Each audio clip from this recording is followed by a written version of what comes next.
Hey guys, welcome to a new video. Like, comment and subscribe if you enjoy. Without any further interruptions, enjoy the what if. Chapter 13. A heart unsuited to hatred.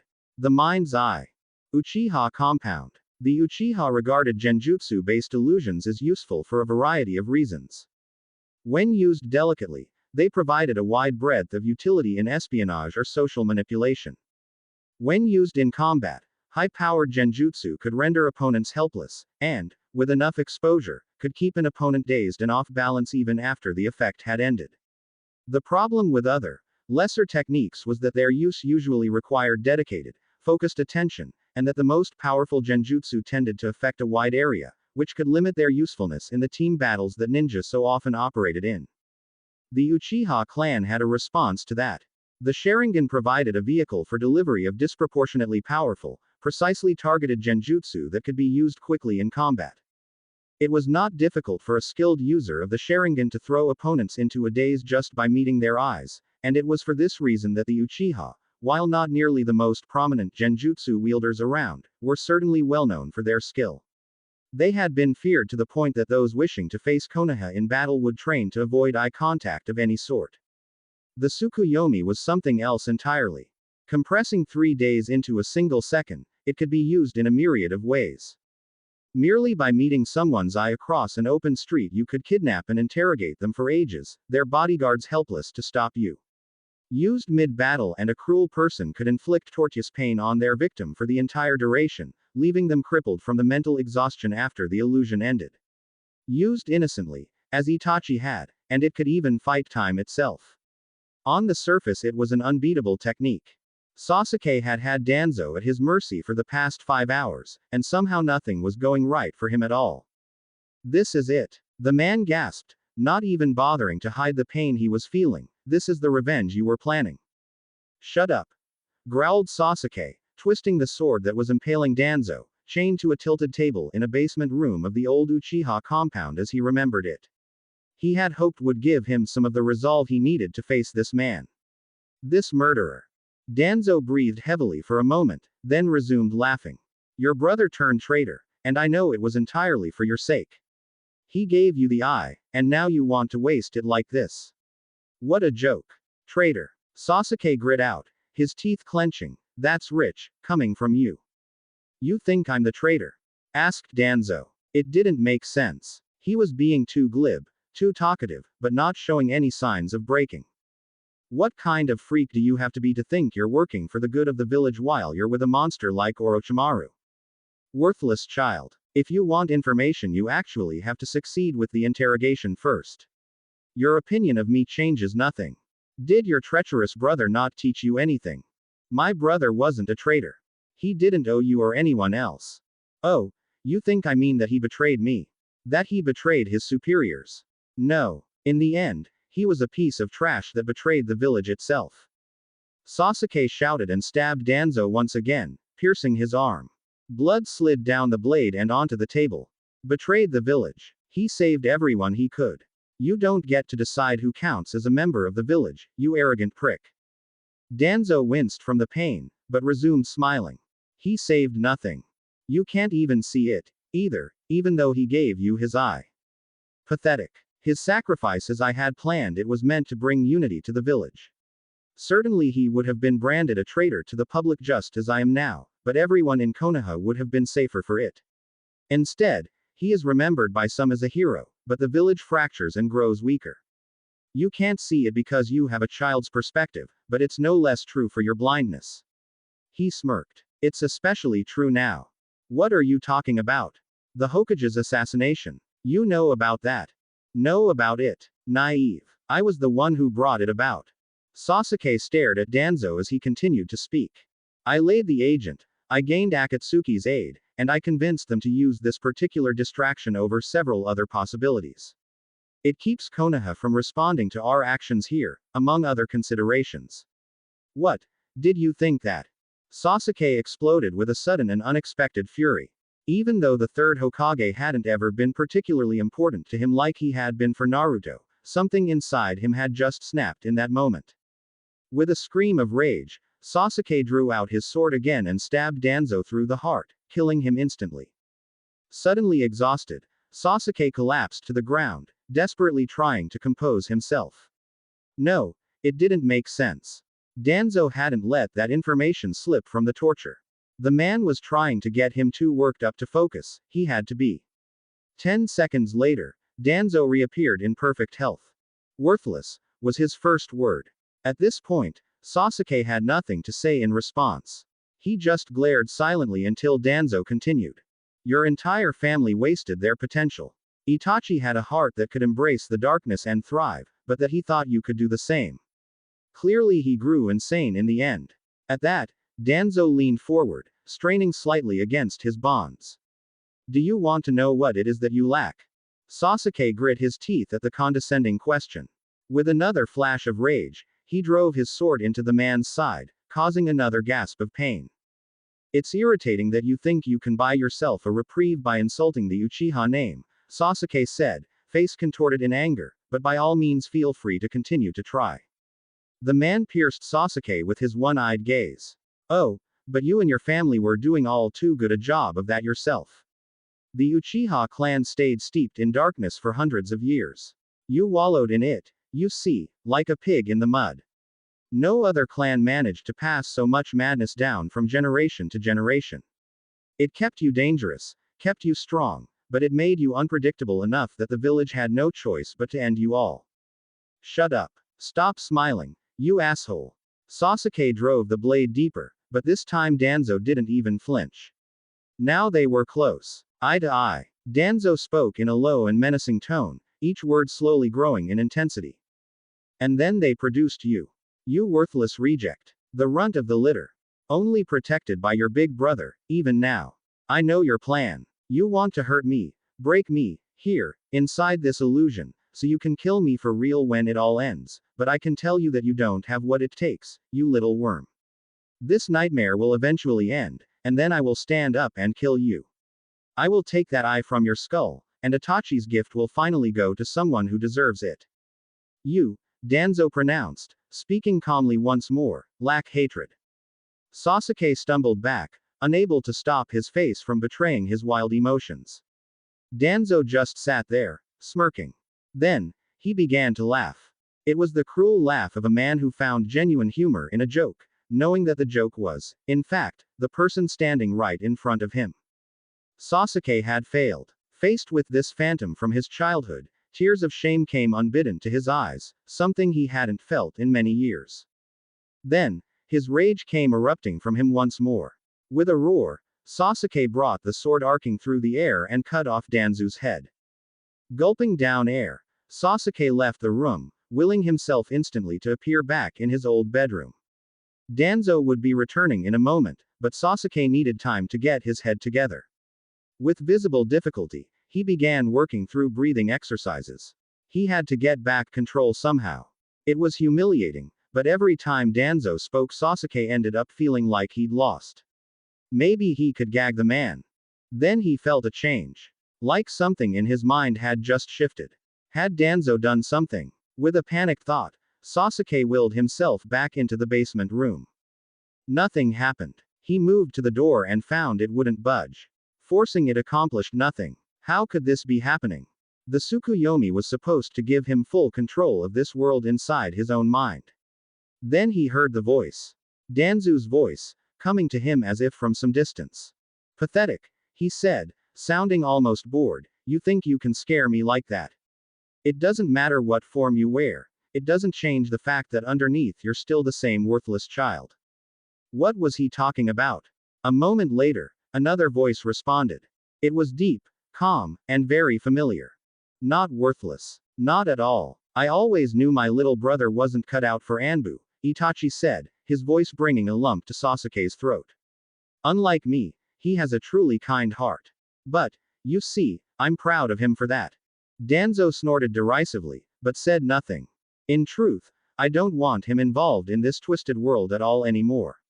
A world made by people like you, who want to paint every living soul with darkness. That's not a world for him. And neither is this. Because of you, he was forced to make the world inside RI into a world of pain. Itachi paused for a moment, before adding, it's not where he belongs. One who can't walk in a world of pain has no place in a village of ninja, you fool, said Danzo. Itachi sighed, then spoke quietly, as if to himself. Sometimes I wish that Roger had just opened up our world completely instead of leaving us as we were. What are you talking about? You're clearly delusional, boy, if you think I'm going to be intimidated by nonsense words spoken by the image of a dead man. Indeed, said Itachi. They say that one should prove oneself with actions, not words. I don't need to prove myself by speaking with you. We have quite a bit of time together for me to demonstrate my identity through my actions instead. When I am done, I hope that you will learn the wisdom of leaving my brother be. The screams began shortly thereafter. The mind's eye. Sasuke's bedroom. Sasuke had been inside the world of the Tsukuyomi for just over one full day when he felt it. There was a flickering at the edge of his vision, as if he were seeing more images overlaid upon the first. As the minutes passed, the effect grew more pronounced. The Tsukuyomi was supposed to last for 3 days, but it seemed as though it was ending early. That was concerning. Soon, the door to his room opened, and Itachi stepped over the threshold, closing it behind him. Apologies for keeping you in here. Honestly, I'd rather you never have to participate in that kind of thing.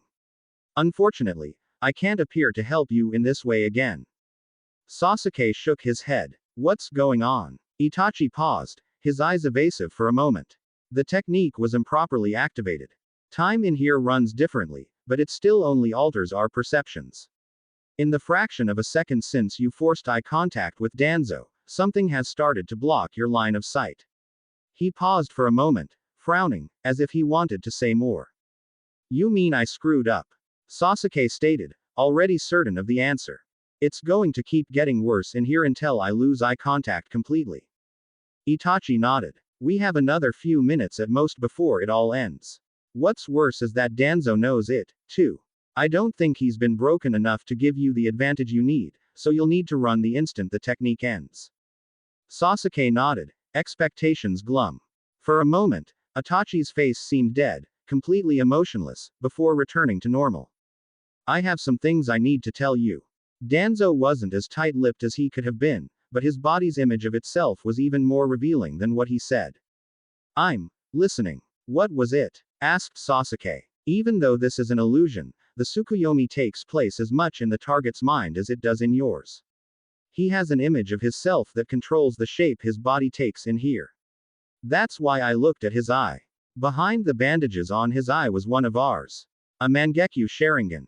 Sasuke blinked in confusion. Last time we talked, you said Danzo had taken a special eye from your friend, Shisui. It's that one. Itachi shook his head. Did we? Oh, yes, I have a hard time remembering anything from other instances I may have appeared to you. You refer to the Koto Amatsukami. Still, no, I don't recognize it. I've never seen that pattern before, not even in the books, and I didn't have time to get the secret out of him. That's bad, said Sasuke. That's not all. Something very strange was on his shoulder. A face, warped and twisted, as if it were growing underneath his flesh. Blah, Sasuke said, then added, nothing in its eyes. I couldn't tell. They were closed, and I couldn't do anything to affect it. It was as if there was one part of his body that remained impervious, even in here. The Koto Amatsukami that he took from Shisui gives him a powerful and undetectable mind-altering genjutsu, and I can't rule out that he's hiding it inside that mask of flesh. The flickering in his vision was growing quite pronounced now, and Sasuke could clearly make out bits and pieces of the real world starting to intrude. Sasuke took a deep breath, let it out, then nodded reluctant agreement, before Itachi continued. When this is over, get out, quickly. I can't say what that unknown Sharingan is capable of, but one thing is for certain. He met Sasuke's gaze. Danzo is confident. I don't know what he has up his sleeve, but he feels as though he has the entirety of Akatsuki handled. He honestly thinks this will result in a change for the better for Konoha, and I believe he plans to somehow return as Hokage. The only good thing about all of this is that you don't have to be anywhere near him when he does it. Suddenly, Itachi smiled, his face full of warmth. Sasuke blinked back a moment's confusion. Sasuke, I'm jealous, you know. I wanted to go out to sea, but I knew I would never get that chance. I can tell that it's happening now. The world's opening up, just like Roger said it would. You can see it all in my place. I know it. Then, as quickly as before, Itachi's eyes grew serious. Don't get involved in something that's not your responsibility. Sasuke swallowed reflexively, then nodded again. With that, Itachi turned to leave. I have one last chance to throw Danzo off balance before this ends. Goodbye, little brother. The door closed, and Sasuke stood alone once more. Goodbye, big brother. Yuraso no Maki. Port. At that exact second, Luffy flew through the night, fueled by rage. He'd had a worried moment when the man on the ship had tried to cut his hand off, but he'd been saved by Robin. Now, Luffy drew nearer and nearer, and his target had been ready to attack once more. Then, at the last second, the man seemed to freeze in place, eyes locked with the black-haired boy below him. Oh well, not his problem. Gomu Gomu rocket. Luffy shot toward the man like a cannonball with a bone to pick. An instant before impact, the man seemed to snap out of whatever daze he'd been in and start moving. But it was too late. For Sasuke, the illusion ended the moment Luffy's body broke his line of sight, time slowly resuming its march up to its rightful speed.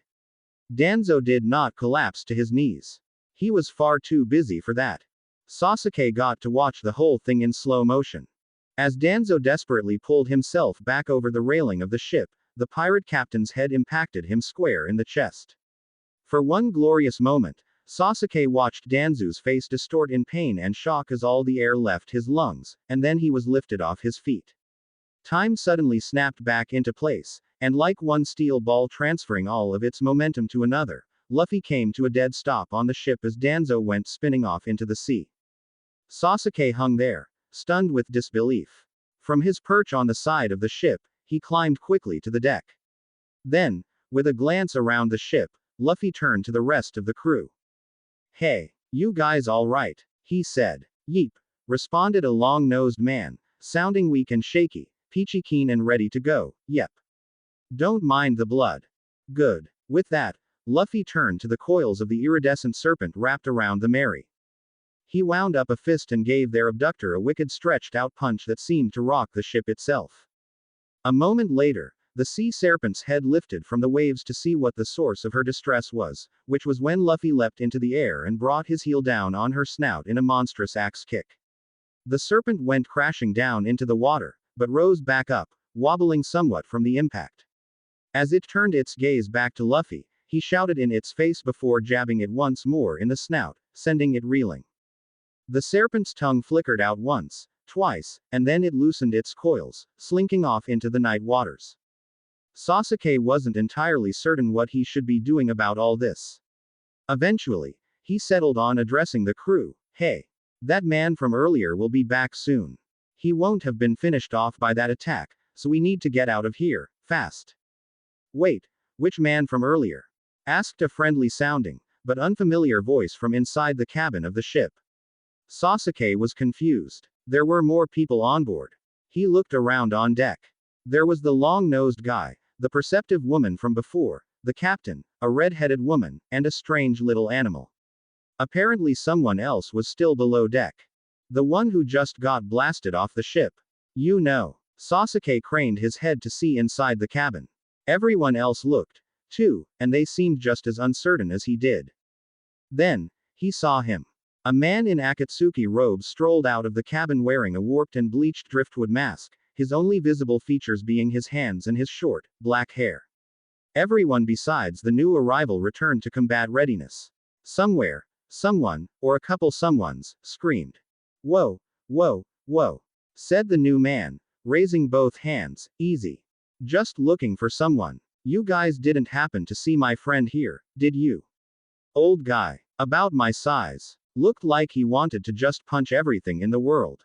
Hey, he's not here anymore, Sasuke said, summoning up his reserves of energy. He and the captain here had a disagreement.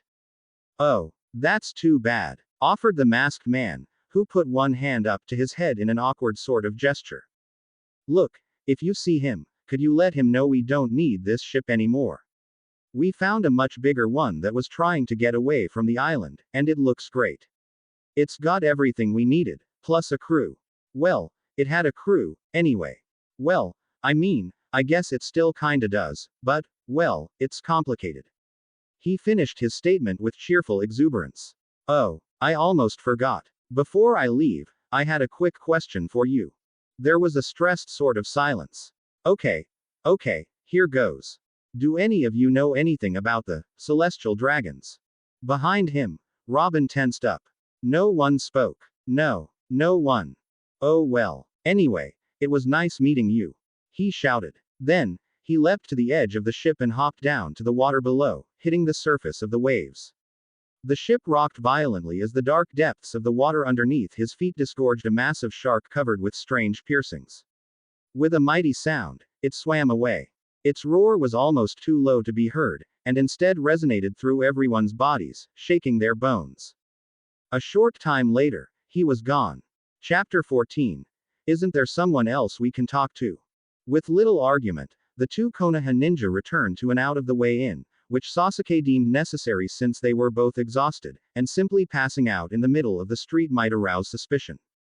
Naruto had been shocked that his partner hadn't planned on reporting the encounter to their village immediately, since Sakura and Sasuke both had drilled that particular habit into his head after years of effort. Not that he minded this exception. After waking up the next morning, Sasuke began the lengthy process of smacking himself in the face for each mistake he had made last night. There was pushing to go off on this mission in the first place so he could disappear, then getting discovered by that pirate woman, then running off after an S-rank ninja without backup, then using the Tsukuyomi on a whim. It was still slight, but he could tell that his eyesight in that eye was just a bit blurrier than it had been. This was the one heirloom he had left from his brother, and he was wasting it on half-baked plans. He was so stupid. He even knew what the problem was. He'd seen it so many times before.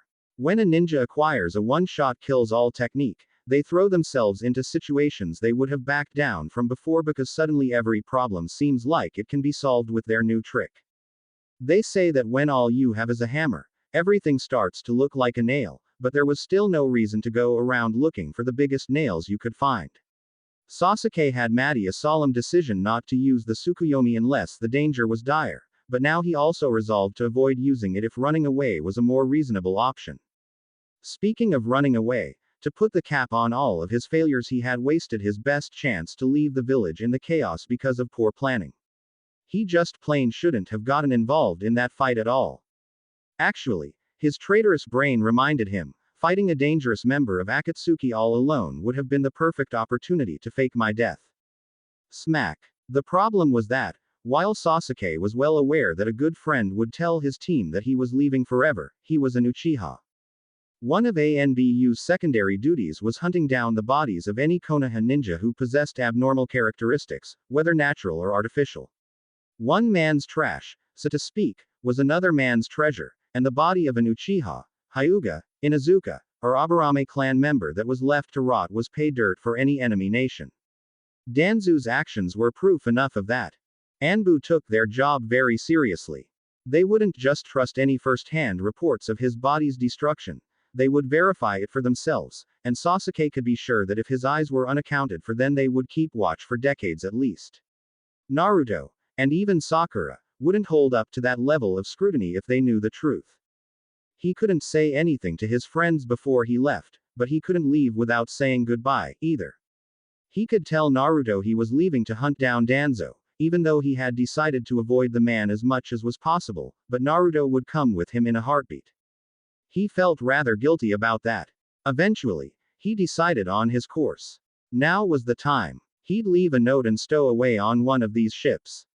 Writing at his desk, he said his goodbyes and discouraged Naruto in the strongest terms from coming after him. He'd hunt down Danzo and return when he had succeeded, or so he wrote. He felt even more guilty about that. Setting it on his bed, Sasuke slipped out in the morning, saying his silent goodbyes. If all went well, he'd never see any of his friends again. Uraso no Maki. 10 minutes later. So it was that Naruto met him at the port, flagging him down as if he had been impatiently waiting for his arrival. Yo, Sasuke. You finally got here. Also, dude, what the hell are you looking at me like that for? Why you? No reason. Alright, if you say so. You ready to go? Go. Why do you? Oh, you mean going back to the village, Sasuke said, as Naruto gave him a strange look. Looks like he'd have to delay his departure a bit. No, I can't call this mission over yet, Naruto. We've got to find out some more information about what Akatsuki was doing here. I think you should return immediately to report everything that happened here while I finish up the investigation. Now Naruto was looking at him with a deeply furrowed brow and slack-jawed mouth. The village. Who the hell cares about reporting to the village right now? We're going after them, right? After Akatsuki? Sasuke asked, in disbelief. I mean, sure I want Danzo dead, but that's a personal matter. I can't drag you into this kind of family business. You think this isn't personal for me? He didn't kill your family, nah. Before he had even finished that sentence, Naruto had stepped in and hit him with a right hook straight in the jaw. Sasuke shouted in pain, landing on the stones of the dock. A few nearby workers stopped what they were doing and looked over in concern. Naruto waved them off, then turned and kicked Sasuke again in the side. Ah, what the hell was that for, you asshole? Sasuke shouted, though he was certain he deserved it. The first one was for saying that me helping you isn't personal, you dick. Sakura and I already kicked your ass for trying that line before. Yeah, I'll take you on any time, Sasuke replied, getting to his feet and spitting out a bit of blood. Still, I'll bite. What's the second one for? The second one, Naruto continued, as if Sasuke hadn't said anything, is because you think everything revolves around you. Sasuke glared at his partner. Something about the way Naruto glared back told him he had more to say. You saw him, too, right? That Akatsuki guy with the driftwood mask. Yeah, I saw him, Sasuke said, came out of nowhere on the ship, started talking like he didn't even care that we might attack him, and left riding a huge shark. Naruto nodded, still glaring at Sasuke and working his mouth in anger. He interrupted the fight we were having and told Orochimaru to back off. The snake bastard listened to him, too, which was crazy, but not as crazy as what he said next. Naruto paused again, literally growling with frustration. Ah, this pisses me off just thinking about it. What did he say? He said he recognized me. He said that he was the one that killed my mom and dad. Oh, shit. Yeah, oh, shit, is right, you ass. Is that true? I thought your parents died when the Nine Tails broke out. Yeah, he said he was behind that, too. When I asked why the hell he'd done such a crazy ass thing, he just said that he didn't even fucking remember, but it had seemed like a good idea at the time. Sasuke backed away in a hurry. Naruto looked like he was ready to start hitting people again. So, yeah, like I said, we're going after them, right? Naruto asked again, slowly regaining control. Without even thinking about it, Sasuke had already given up on his previous plan. He'd go out to sea and help Naruto. Slowly, he began to laugh at the reversal of fate. You know, Sasuke chuckled, I hear it's really not normal for a couple of Chunin our ages to run into these kinds of problems. Naruto snorted at Team 7's unofficial motto, then began chuckling as well. Sasuke continued speaking when he saw his friend's spirits lift. Alright, then we'll hunt them down. What the hell, they're just guarded by a group of mass-murdering S-rank missing nin. But first, here's what we have to do. As the day wore on, the two of them gathered supplies. Sasuke surreptitiously destroyed the note he had written. Eventually, they made their way to a center that cared for messenger birds, including a few paid for by Konoha. Together, they composed an update for the village. Naruto preferred to follow his teacher, Jiraiya, in his habit of not really reporting in at all until he was satisfied no one could order him to stop doing whatever he wanted to be doing. When it came to redefining missions on a whim, Naruto had learned from the very best. Their message read as follows. Mission encountered unexpected difficulties. 3 members of Akatsuki attacked mystery ships. Unknown wooden masked man confirmed, as well as Sannin Orochimaru and Shimura Danzo. Repeat. Former Konoha elder verbally confirmed Akatsuki membership as well as assassination of the third. Other Akatsuki inferred from statements. Uzumaki Naruto and Uchiha Sasuke will proceed with new mission parameters to follow them out to sea and identify Akatsuki presence. First mission transmittal code. DA Ruji 94601. There. No reason to get Naruto branded as a runaway, too. Now they just needed to get off the island. Naruto was the first one to break down and make the inevitable suggestion.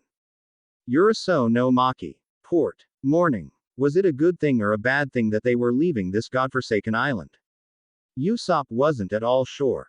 On the one hand, they would be leaving the place where those robed freaks had come from. Scary ass snake men, guys who spat cutting wind, weird masked dudes who control sharks, those were all just par for the course in his life these days, but usually they ran into these sorts of guys at the end of some heart-pulverizing adventure, not immediately after landing.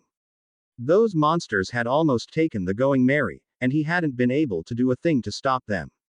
So leaving all that sort of thing behind was a good thing. On the other hand, they had only waited in port for one more day for the log pose to set before casting off. The Going Merry was now headed in the same direction those freaks had left. The same direction. Explaining the problem to the captain was proving to be somewhat difficult. Usopp. They tried to take the Merry. If we don't hurry up, they'll get away. It's been a day already. Luffy was relentlessly focused. He hadn't even taken them miles inland on some crazy adventure to get them all killed. He'd just waited, tapping his feet, gnashing his teeth, and occasionally shouting at Nami to find out if their log pose had set. If Usopp wanted this handled correctly, he'd have to take a different approach. Hey, Luffy, you know, they ran away from us, right? He said, sloshing buckets of fake confidence over his quaking voice, so they knew we'd get used to their tricks pretty soon, and wanted to get away from us. He paused as further false bravado came crashing into him, unbidden, like a mighty wave hitting his hull. I mean, it's easy to see why they would run away. They caught me off guard, but I was about to grab the weapons I devised for just such an occasion, and then I would have set them on fire and blasted them right into the sea. A high-pitched squeal of excitement came from their ship's doctor, who had been listening in. Really? That's incredible. Your knees were shaking, and I thought we were doomed. Oh, that impressionable young reindeer. He really was the perfect sidekick. No. They were trembling with excitement. Usopp shouted, arm thrust out imperiously before him. Chopper screamed with delight, and even Luffy was turning his head, eyes wide. Now was the time to exploit this opening. The point is that we're ready for them now, and they won't stand a chance next time. Usopp said, drawing out the word, we should take pity on them and give them a head start. Nami had apparently been listening from the deck above. Their navigator had certainly taken longer than was strictly necessary to inform the captain once the log pose had set. Now, she jumped in as support. Yes, Luffy, another day or two and we can chase after them. You know, give them a sporting chance. It'll be more of a fight that way. Thank the seas for Nami. She could be scary, but she also knew the value of being scared, which made her his greatest ally on the ship. Okay. Well, it's out there. Come on, Luffy, take the bait, hook, line and... No, Luffy shouted, growling, they already got a head start. It's been a full day and it's time to go after them. Stinker, thought Usopp. That was that. The captain's orders were absolute, except in cases of mutiny. Actually, if you defined mutiny as attacking the captain and then doing the exact opposite of his orders, then they mutinied pretty frequently on the Merry. It was practically an everyday occurrence. Usually it was Nami smacking him over the head, but she seemed unwilling to press the issue now.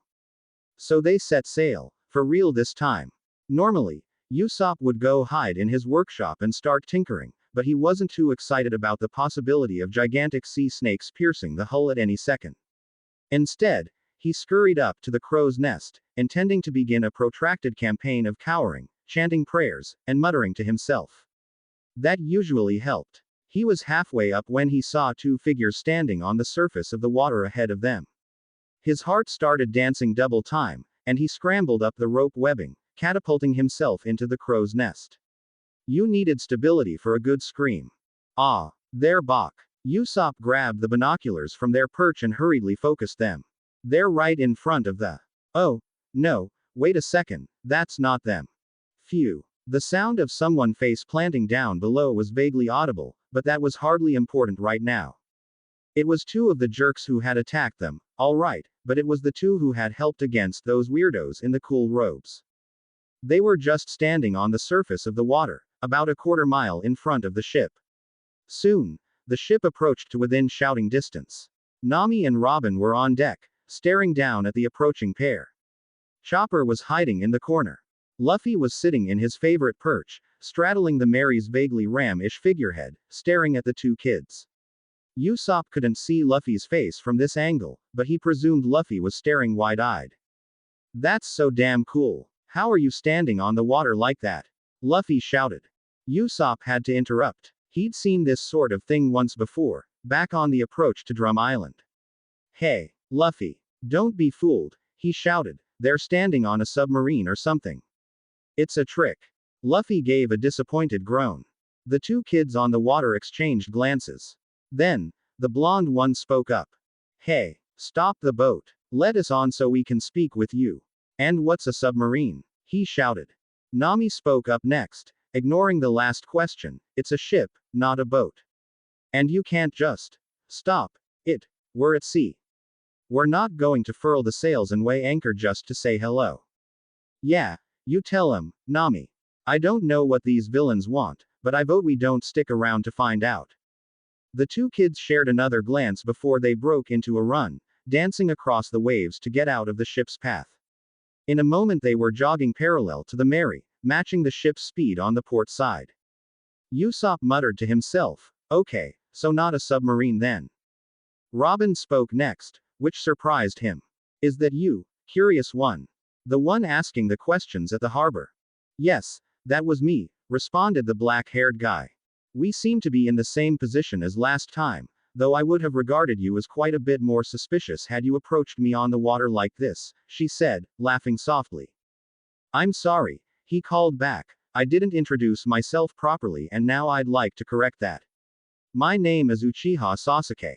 This is my friend and teammate, Uzumaki Naruto. As he said, we'd like to come on board."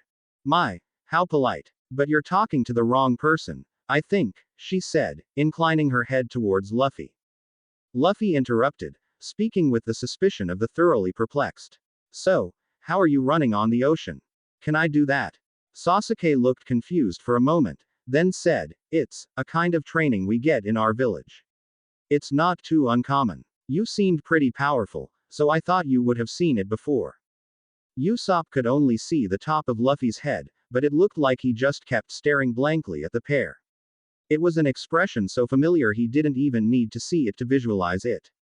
Sasuke seemed a little unnerved as he continued, "Well, have you ever heard of chakra?" Silence. It's a kind of energy produced by living things. Through training and meditation you can focus it and use it in battle, or for, well, other things." Silence. "Like running on the ocean." The silence continued, but Usopp refocused his binoculars. Naruto and Sasuke had deeply confused expressions, and Luffy seemed to be nodding slightly in agreement.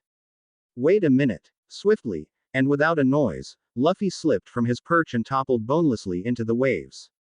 "Ah, it's a sonic attack. They've put Luffy to sleep." Usopp bellowed at the top of his lungs. "Rescue squad. Save him, he can't swim." Nami dashed to the stern, shouting for Sanji. Robin and Chopper were just out of the question, being fruit users themselves, and Usopp was stuck up in the crow's nest. Naruto's mouth was hanging open in shock, and Sasuke had recovered enough to slap his forehead with one palm, before dragging it slowly down his face. Then, he stuck one fist out towards Naruto. A second later. "Seriously?" said Naruto. "Yep," responded Sasuke. "Rock, paper, scissors. Rock, paper, scissors. Rock, paper, scissors." "Ah, damn it," shouted Naruto, who immediately leapt off the surface of the water, then dove in, breaking the waves as he disappeared. Before long, the two strangers had Luffy laid out on the deck. During the commotion, Sanji had arrived from the kitchen and was cautiously smoking, watching over the two kids with a focused expression. Naruto and Sasuke, however, were far too busy staring flabbergasted at the sight before them. Luffy was now roughly spherical, having somehow breathed in a bathtub full of seawater. He sputtered and leaked helplessly on the deck. Chopper quickly approached, his medical training overcoming his fear of the strangers. "Oh no, Luffy, how did you even do this? He'll never be able to breathe out this much water in time." exclaimed their reindeer doctor. Off to the side, Robin watched with an amused smile, then summoned a line of hands from the deck door, passing herself an umbrella from inside. Wonder what she thinks she needs that for? Usopp thought. Naruto, meanwhile, looked horrified. What's, is he gonna be okay? I mean, just, wow. Chopper continued, focused entirely on the patient. We have to get it out of you quickly. Only one thing for it. Wah erg. He roared as he transformed into his brute form, an 8-foot-tall reindeer man, and slammed Luffy in the solar plexus with two humongous fists. A veritable geyser erupted from Luffy's lungs, prompting screams from the two bewildered ninja who were watching this. Unfortunately for Usopp, who was climbing down the ropes from the crow's nest, the catastrophic blast of water hit him straight in the face, sending him flying off into the ocean. Naruto couldn't help himself. He started cackling, guffawing, and even raucously roaring when Luffy blasted the long-nosed guy off the deck.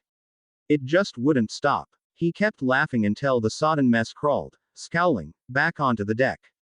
Pointing and wheezing, Naruto rolled on the ground. Bahaha. Serves you all right. Ha ha ha. Does he do this to everyone? Even by my standards, these guys are crazy. The red-headed woman who'd yelled at him earlier frowned. Wait, everyone. What are you talking about? Nami, don't talk to them, interrupted the sodden long-nosed fellow, muttering as he wiped himself off. That was an assassination attempt, and it took out Luffy and me in one attack. He paused to wipe more water from his eyes. They're too dangerous to keep on the ship. Besides, nobody gets away with laughing at the captain except us. Naruto kept laughing, only barely suppressing it. Oh man. Oh damn. That's great. What a mess. Man, nose dude, I gotta tell you, that was hilarious. Glad to see someone found it funny, grumbled Usopp. Sasuke nudged him in the side, and Naruto forced himself to calm down. No, nose dude, no, you've got it wrong. Hey, Captain, snort, got me the same way, but with soup, so don't feel so bad. He spilled soup on you? Nami asked. No, the jerk spat, like, a bucketful of soup at my face, then ran away. Naruto stuck out a hand, offering to help the other guy up. Guess that makes us partners in misery, huh? The long-nosed guy gave the hand a suspicious squinty glare, then took it, standing up and stepping quickly away from the two. The rest of the assembled group was looking at Naruto now with disgust, Sasuke included. What? Soup? Sasuke asked, clearly incredulous. Yeah, he stole my soup, and sucked down a bucket of it, then spat it all out at me when I tried to catch him. Multiple people made a face at that. Sasuke turned to look at the ship captain, now coughing up more water with the doctor's assistance. Naruto took the silence as leave to continue speaking, resting both hands on the back of his head in a relaxed pose. So, listen, we both need to follow those guys from the other night, okay? Nobody who's left here besides you has a ship that can follow them, so will you please let us hitch a ride till you get to another town? Hey, now, said Nami, we're going to do everything we can to avoid creeps like that. And don't think we trust you, either, said the long-nosed guy. The blond man in the odd suit who had been smoking nearby ground out his cigarette in his tiny cigarette case before he added in a cool, calm voice, there's no guarantee the next island will even have a port to stop off at. We might be stuck with two more shitty guys for who knows how long. It might be different if you were bringing a lady along, but... Naruto snorted. Right, he'd dealt with this kind of thing before. Quickly, his fingers came together in the sign of the ram. Sexy technique. A puff of smoke brought scattered surprise, but when it cleared it revealed a blonde bombshell who stood completely naked except for a few strangely persistent wisps of smoke. If it's a lady you're interested in, said Naruto, her voice dripping with tones of barely controlled teenage fantasies. The man staggered back, stunned. His eyes bugged out, filling with pulsing pink heart shapes. And no objections, he shouted, before toppling backward to the deck. Naruto transformed back in another puff of smoke, grinning proudly over at his teammate. Sasuke smirked, shaking his head, then accepted a victorious fist bump. Time to toss the ball. So, interjected Sasuke, I'm sorry for earlier, but would it be possible to get some introductions? They got them fairly easily. Nami gave out everyone's names without question. There's something really weird about this group, Naruto thought. Like, they're both really paranoid and really resigned to our presence at the same time. Well, except for that one guy. Usopp had been edging further and further away as this had gone on. No, no way, you can't possibly stay on the ship with us. There's no room, first of all. Second, we're already full on our quota of mysterious magic users who've tried to kill us recently. No offense, Robin. None taken, she said, cheerfully. Besides, said Nami, there's the matter of payment. We couldn't exactly spend belly at your port, so I'm guessing you don't even have any cash. Naruto contemplated the messy wad of bills and coins stuffed into his froggy change pouch. Probably wouldn't do any good here. That was depressing. Sasuke, though, had a suggestion. You must believe that we're hunting those rogue ninja. If you're attacked, we would be more fighters to defend the ship. Plus, we can give you intel on their abilities. That was one thing Naruto had always appreciated about Sasuke. At any time, no matter how bad a fight got, he always had an idea of all the assets they had available to them. Once, during preparation for a group mission, he'd seen Sasuke make a beeline straight for some girl who kept spares of these really awesome modified explosive seals, just because he'd talked to her once during the Chunin exam, 2 years prior. Just once. It was a shame he hadn't talked to her more, 'cause she had been super cute. Nami looked conflicted, but she didn't get to speak, as Luffy had finally recovered, shouting from behind them. Hey, did you say ninja? Luffy roared. Sasuke blinked a few times in confusion. Why yeah, they're part of a dangerous group of rogue ninja from around the elemental kingdoms. Together, they're known as Akatsuki. Usopp. Chopper. They said, ninja, ninja. Wait, said Usopp, suspiciously, are you both ninjas too? Yeah, said Naruto. Luffy, Chopper, and Usopp all began screaming with excitement. I thought you all didn't know about ninjas. Asked Naruto. The other ships at the dock sure didn't. Hey, do you think I'm stupid? Exclaimed Luffy. Everybody knows about ninjas and samurai. Usopp and Chopper nodded along, brimming with glee. Nami shook her head and sighed. Guys, ninjas are mostly make-believe. Don't assume you know what these people can do just because they might share the same names. Naruto and Sasuke glanced at each other uncertainly. Something was a bit weird here. Well, what do you think ninja are? Asked Naruto, determined to get to the bottom of this. They wear masks, and have cool hair, and throw knives. Shouted Usopp enthusiastically. And they do kung fu, and jump around, and know all sorts of poisons. Continued Chopper. And they breathe fire, and fly, and can teleport, and blow up mountains, and become invisible, and turn into crazy animals, and cut you in half without you even knowing. Finished Luffy in a single breath. Luffy, you're thinking of wizards, said Nami, or dragons, or something. I don't know what boys' adventure book you guys are getting this stuff from, but it definitely wasn't talking about ninjas. Nami was entirely incorrect. Naruto had never even heard of a wizard before. Luffy and the others, on the other hand, were spot on. Something was definitely odd here. Sasuke was on the ball immediately. How do you know what a ninja is if you've never seen one before? He asked. There was a moment of intense confusion before all three of their faces settled into puzzled frowns. Nami turned and left, muttering about being surrounded by idiots. She nearly made it to the lower deck door before the green-haired swordsman from the previous night opened it first, stepping out onto the deck as he finished to yawn. Nami, what's going on? He asked. Oh, nothing. Just gained another 2 dangerous passengers, that's all.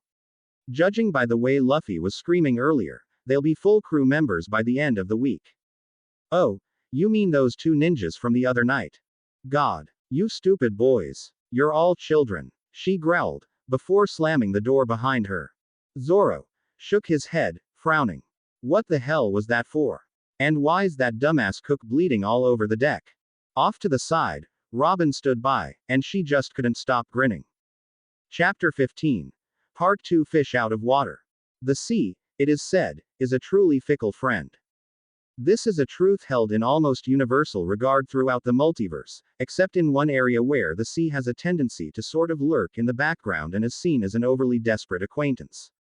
In most parts, however, the wild and unpredictable passions of the ocean become the inspiration for innumerable superstitions that shape and define the course of nautical history. Those superstitions and traditions are a necessity born out of a desperate urge to learn how one can go out to sea and expect to come home again safely. Eventually, sailors of all sorts reach a mutual understanding with the ocean, and life can proceed with care. This is not the case for the Grand Line. Oh no. The Grand Line is not just any ocean. The Grand Line, it is said, is a murderous lunatic. Ice storms, followed by summer lightning, followed by 300-foot-tall crabs, followed by pirate attacks, followed by 24 hours with no sun in the sky. It is unthinkable to enter the Grand Line without knowledge, skill at sailing, resources, and a resolute heart. The crew of the now unnamed ship that had just left the elemental kingdoms had not only set off without most of those things, but they had also just entered unknown territory without even having a tradition of long-distance seafaring to fall back on. It was a dark and deeply clouded day, and for the last half an hour Akatsuki had been rotating slowly in circles, dragged around by a lazy, unhurried, and entirely mysterious whirlpool. Each and every one of the members of Akatsuki had a suggestion on how to deal with this whirlpool, but Toby was undeterred. Toby was determined to find out more about the sea they now sailed on, and mysterious whirlpools were right up there. Still, the crew was restless and morale was low. Considering his comrades and their circumstances, Toby carefully ran through his mental list. Kisame was underwater, investigating the state of this whirlpool to see if he needed to do something about it. Deidara was up in the largest crow's nest, playing with his clay birdie dolls, though he didn't like it when Toby called them that. Kakuzu was taking inventory of the loot they had acquired along with the ship. The aged ninja was an angry man, and Toby hoped he wouldn't blow any more holes in the ship, but they were easily repaired by Toba's own mastery of wood element ninjutsu. Orochimaru was in his new makeshift lab, infirmary, examining the body of that big springy fellow they had captured earlier. He seemed to be having the most fun of all of them. Danzo was off sulking in a room somewhere, all the while trying to pretend that he wasn't a part of the rest of them, as usual. Like that fooled Toby for even a second. Sasori was up by the helm, crumpled into a heap with a far-off look in his eyes. He had chakra threads connected out to mechanisms across the entire ship and had effectively taken over the position of helmsman and, indeed, the entire crew. Really, Toby thought. He knew Sasori liked his multitasking, but he could stand to leave a little bit for everyone else to do. Hidan was acting the most strange of all of them. He had stopped his prayer and swear, religious ceremony, which he had called traditional, but Toby called rude, when the ship had entered the whirlpool, and he was now pacing angrily around the ship and staring into the distance. Toby couldn't help but notice that as far as he could tell Hidan was always facing the same direction each time he stopped, which was impressive considering how long they'd been rotating around this whirlpool. Looking down at a spare log pose, it seemed like Hidan matched up perfectly with the needle that pointed the way to the next island. Weird. Toba's thoughts were interrupted when Kisame leapt out of the ocean in a spray of water, landing lightly on the deck. Kisame was smiling, Toby noticed, which made him smile in return. He looked like he was really enjoying himself. What's the news from underwater, Sharky? Kisame blinked and shook his head before speaking, his voice nasal and tremulous from his unusual shark-like head structure. The water's deeper than anything I've ever seen before. I didn't want to go any further down for now, but I might have to eventually. I've got no idea what's causing this. The currents don't make any sense. Ah, said Toby, but maybe they do make perfect sense, and it's just us that are the weird ones, huh? No, these are strange, insisted Kisame. No, you're missing the point. Everything you know about the water, no, everything we know about the world, even, is based on what we saw back at the elemental kingdoms. We're the first people to leave this island in, ages, so we should be prepared to be the weird ones out here. Kisame frowned at Toby dubiously, before looking back and forth around the ship for a moment. Kakuzu and Orochimaru had arrived from below deck to check on their status. Hidan was still muttering to himself. Kisame pointed at his own face, his beady eyes highlighted against his scaly, blue skin. You really think we need to get used to being the odd ones? Toby waved him off. You know what I mean.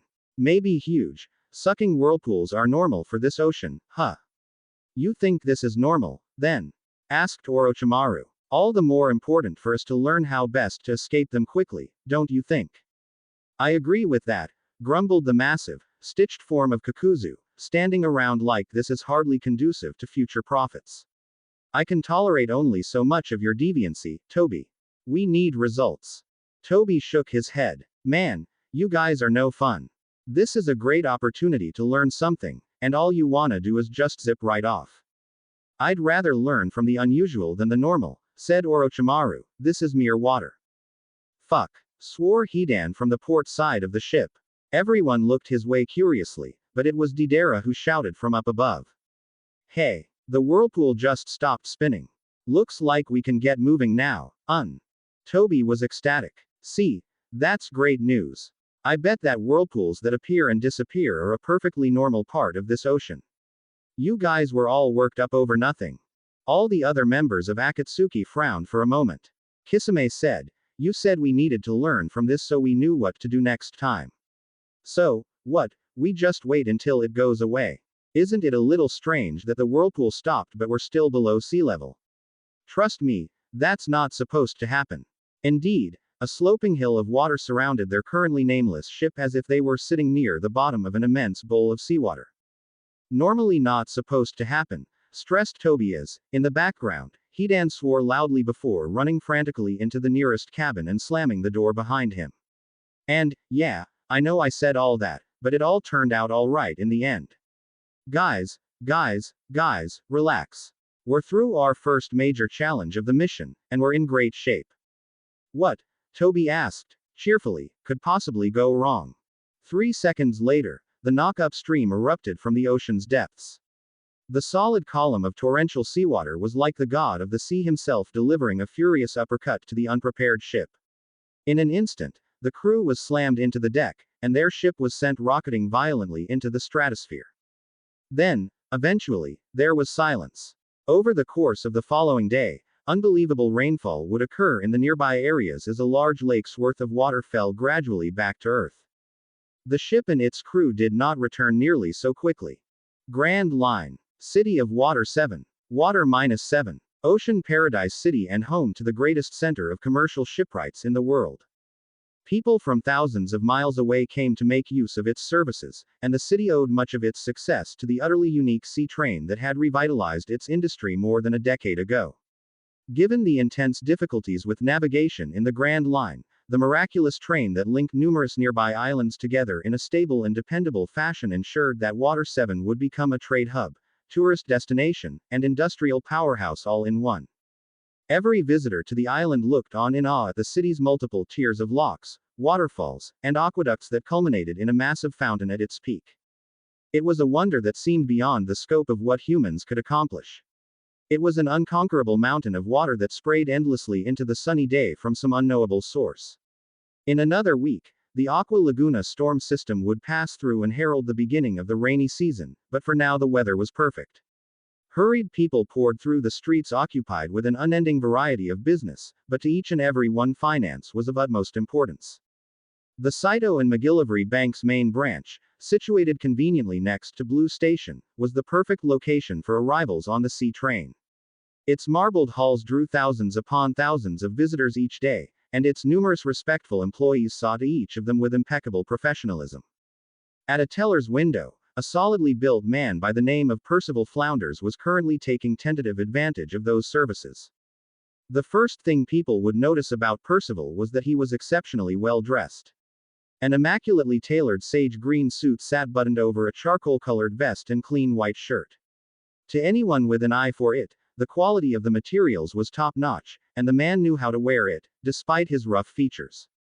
The second thing they would notice was that he seemed nervous, his stance uncertain, looking like he was ready to bolt or punch someone at any moment. At least, you might think so until you looked more closely at his eyes. People who knew the signs stayed away from eyes like that. They were the eyes of a man whose boundaries were breaking down. If he were really pressed into a corner, he probably wouldn't be resorting to his fists. He'd be stabbing someone instead. It was Percival's day off, and he had a very important job to do here, but he tried so hard to stay away from banks in recent years. Too risky. Still, one had to go eventually, even if Percival's bad habits did tend to make trips to the bank rather eventful. Still, here he was, and he had placed a briefcase full of money on the polished stone counter before him. The teller watched with understanding eyes. So, let me get this straight. Percival said, sounding desperate and confused, I give you this money. Of course, Mr. Flounders, inserted the attentive teller. Quote. And then you'll keep it safe, he suggested, rolling the word around as if it had personally offended him. Of course, Mr. Flounders. Quote. And then you'll give it back later, when I ask. He said, as if the concept of a normal business transaction had never once occurred to him in his entire life. Well managed and with interest, Mr. Flounders. I dare say that our managers will make a special effort for you, sir. Percival frowned, shifting uncomfortably on the spot. But how safe is safe, really? What have you got protecting all of it? The doors, the alarms, the guards, the vaults. I don't want to be unreasonable, but I think I have the right to know. Now it was the teller's turn to look uncomfortable. I'm so terribly sorry, sir, but I know that I'm not allowed to discuss that with customers. Though, security might be willing to make an exception for you. Quote. Well, in that case, I think. Whatever he was going to say was interrupted. In broad daylight, 5 masked individuals, 4 men and a woman, interrupted all business as they burst through the doors of the bank. The shouting began immediately. All right, you stinkin' lot of losers. Hands in the air, cause this is a robbery. Shouted the lead man, a greasy, lanky fellow with a wide smirk. Percival froze in place, his face twitching in some odd expression between a smirk and a grimace. Strangely, the bank teller's panicked attention remained on his client rather than the new intruders. Now that you got her hands in the air, shouted the woman of the group as all 5 arrived in the center of the bank floor, get her butts on the ground. Then put your hands there, too, if you know what's good fare ya. There was a brief period of confusion as the patrons attempted to comply with this order, some of them uncertainly placing both hands on their own rear end. 2 of the other intruders walked quickly toward the tellers, brandishing a pair of wicked-looking guns in every direction. As the barrels passed over them, people cowered in fright. Shortly thereafter, bank guards began pouring in from the back of the establishment. Looks like it's my turn, snickered the last robber, still standing with the center group. Stepping up slightly, he raised both palms toward the 2 largest groups of guards. Lazy wave. In seconds, both sections of the bank were overwhelmed with a flood of energy that crashed and flowed across the marble floor like a transparent blue tsunami. As soon as each guard was touched, they looked to one another, shrugged, and turned back to the break room. The man who had used the strange devil fruit power cackled, his snorting laughter resonating through the hall. Serves you all right. With the power of my lazy wave, no fighting force can hope to stand up to us. All 5 of the intruders laughed as they went to work, with the fruit user joining his 2 comrades as they started shaking down the tellers and patrons alike while the 2 leaders watched over it all, motioning with their guns as necessary. It soon became clear that something was odd. Far from being cowed into silence, a lot of people were muttering to each other. What are they doing? One voice asked. Don't they see how inconsiderate they're being to Mr. Flounders? Said another. Robbing a bank while he's around, despicable. Hey, shouted the female leader, fingering a knife at her side, shut the hell up or I'll come over there and widen your mouth a bit. Then, the patrolling group of 3 came to Percival. He still stood at the teller's window, head bowed low, shoulders tight, shaking as if in fear. The group motioned to the well-dressed man, but got no response. Hey, you scared little shit. Cough up what you had with you and maybe, just maybe I'll let ya see daylight again, huh? Hey, look at me when I'm talking to you, you quivering little. That was when Percival raised his eyes, tears streaming down his cheeks, and each of the 3 men standing around him took a step back in shock. Violence was written on every line of his face. You goddamn pieces of trash. He screamed, voice trembling, right into their shocked faces. Behind him, the teller he had been talking to was shaking his head in sadness. I was so close. The men were spooked. Suddenly, one of them braced his weapon, ready to fire. It was over in an instant. No one there saw him move. In the space between one moment and the next, Percival was suddenly standing right in the middle of all three of them. First, their guns fell to pieces, sliced to ribbons as if they were prepared vegetables. A moment later, each of the three men fell to the ground, unconscious. The two leaders were horrified, but they moved quickly. They were over 100 feet away, and it only took them a couple seconds to adjust their aim. With gritted teeth, Percival moved, kicking off the ground like a jackrabbit, literally flying across the intervening space without touching the ground. Soru. Both robbers stood shocked by the sudden burst of speed. Then, when he was only 30 feet from them, right before both were about to pull the trigger and shoot him out of the air, he vanished. There was silence. The man and the woman looked around, hesitantly. To their credit, they quickly moved back to back, and it was only 3 or 4 seconds before they thought to look above them. Nothing. Their mysterious attacker was gone. "You know," uttered a voice without a source, sounding scratchy, high-pitched, and wrong, like a deep-voiced man who had just inhaled a helium balloon. "What really gets me mad about this is that you're not even doing it right." The voice sounded quite nearby indeed. In response, the woman trained her gun on the nearest group of cowering bank patrons. "Come out where we can see you or I'll blow these miserable losers straight to awe," she shouted, suddenly flinching as she felt something along her arm, and then her trigger finger suddenly and quite unexpectedly snapped. As the other robber whirled around, there was a blur of motion, and suddenly the barrel of his gun was pierced by the addition of a wickedly sharp dagger. As he goggled at this unexpected and unwelcome modification, there was another blur, and then Percival was behind him, slamming a blackjack into the base of his head. The man folded up with a sigh. As the woman turned in shock, Percival grabbed her from behind with one arm, bringing another dagger to her throat. She slumped in defeat. She was beaten and she knew it.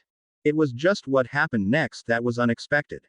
"All right everyone, this is a stick-up," yelled Percival, his rough voice projecting throughout the bank. "Nobody moves or the lady here gets it. You're all already on the ground, so that's a great start, and if everybody stays put then you'll all get home safe and sound. Nice and easy. You, and you. Quit fidgeting." Percival stood tall and confident, now looking completely unconcerned by the situation. Several people around the room dabbed at moist eyes with their handkerchiefs. "All right, here's how this is going to go. I don't want much here. You there," he said, pointing to the teller from before, "bring me the money. And hurry, I don't have all day." The man quickly rushed to the center of the room, placing the briefcase that Percival had brought in with him on the ground and shoving it across the intervening distance, saying, "I'm so terribly sorry about this, sir. The next time you come I'd be more than happy to assist you myself." "That's great. Just like that," he said, as if the teller hadn't even spoken. Then, he barked an order to his hostage, who bent down slowly and picked up the briefcase, before he returned his knife to her throat. "All right everyone. I've got what I came for, so now's the time to relax. No need for heroes here. Take a deep breath and it'll all be over soon. I'm gonna take the hostage with me, so no funny business, all right?" Together, the two of them left the building. Outside, the bright sun and salty sea air hit his face. Leaving the bank this way, he was suddenly struck with a deep sense of nostalgia. He'd regret all this in a little while, but right now it didn't matter. Right now, Percival Flounders was riding high. Looking around, ignoring the struggling of his prisoner, he noticed the presence of a few local police officers who were sighing with relief. "Good. Listen up. I have 3 demands," Percival shouted. "There are 4 more hostages inside the bank who were caught in the act of committing robbery. I demand first of all that all of these criminals be remanded into the custody of the local authorities. Second, I demand to speak to a Navy officer immediately. Third, I require the use of a Navy ship to transport myself from the island." Seconds later, a man with dark skin, a slight smile, and a refined face stepped forward from the other side of the police blockade, carrying 2 cups of coffee and a white jacket draped over his arm. "As a representative of the Navy, we immediately agree to all of your demands," he said, coolly sipping from one warm cup before nodding to the assembled police force and gesturing to the bank. In a couple of minutes, All of the criminals had been taken into custody, and people were streaming out of the bank in an orderly fashion. Percival stood beside the man from the Navy, watching the patrons pass by. A small child shouted her thanks, and he nodded in response. Sebastian, I just want control of my life back, Percival said. The words would have seemed like a non sequitur to anyone else. The other man, Sebastian, handed Percival one of the cups of coffee. Control is overrated, boss. I'm sure there are plenty of people out there who can't help but think of robbing a bank any time they're in one. But how many actually try and go through with it? I'm supposed to be out of that business. We were both there, boss. Every one of us that followed you here was. We all know what it was like. You adjusted pretty well, Percival said, an accusatory edge to his words. Yes, that's true. But, then, I'm good at everything, said Sebastian evenly, still sipping his coffee. You're the boss. This is what you are. No one cares if you can't let it go. By the way, you left your coat back at the restaurant. Oh, yes. Thank you, he said, taking the proffered coat. What with everything, I suppose it just slipped my mind. That's why you hired me, boss. The details. Which reminds me, Sebastian reached into his pocket and removed a small den mushi. We received a message. The big boss wants to speak with you. Percival's eyes lit up at the news. All of a sudden he was back on fire. Of course. You're right. All too easy to focus on the past when I've got a job to do for the man who secured me my future. He took the communication snail, which was currently sleeping. He fiddled with the shell for a moment and the snail's eyes opened, ready for connection. With another motion, the snail began the process of dialing. Buru buru buru buru. Closing square bracket. Buru buru buru buru. Closing square bracket. Buru buru buru gotcha. A moment later, it had adopted an almost ridiculously wide smile, gray facial hair, and a scar that ran around the outside of its left eye. This, of course, signified that a connection had been made. Flounders. Is that you? Spoke the snail, in a gruff and mighty voice. Yeah, boss yes, sir. He said, correcting himself immediately. Good. I've got a mission for you. There's some sort of trouble brewing in the area between Alabasta and Water -7. I've been hearing reports that make it sound like a new island popped up out of nowhere. If our territory's changing, then I need to know what's going on from someone I trust in the area. I hate to cut your leave a bit short, but it has to be you. Absolutely, sir. We'll look into it immediately. Good. Our intel guys will talk to yours. Keep up the good work. Click. The snail closed its eyes. He turned to Sebastian. We've got a job. A mission. Interrupting leave. The big man must have a bad feeling about it. Percival nodded, eyes resolute, then whipped the jacket over his shoulders in a single motion. Heavy, white, with ornamented silver epaulettes. On its back was emblazoned the kanji for justice. If Vice Admiral Garp wants it done, then that's good enough for me. Come on, Captain Weber. Let's gather the others. Yes, sir. Commodore Flounders. They'll understand. After all, this is what we were saved for. Chapter 16. Scum and Villainy. Grand Line. Going merry. The sea air was warm and getting warmer as they grew closer to their destination. By now, they had learned to feel the signs of an approaching island. So far, this route had been pretty uneventful, and everyone on board the Going Merry was doing their best to pass the time. Luffy was at the stern of the ship, trailing a fishing rod into the water and humming some stupid song to himself. Sanji, Robin, and Chopper were indoors. Naruto and Sasuke were sitting on the lower deck. Zoro was asleep, and Usopp and Nami were near the bow. Usopp stood in shock, the delivery from the news coup bird clenched in his trembling hand. Having already seen the incoming delivery bird, Nami was there with him a moment later.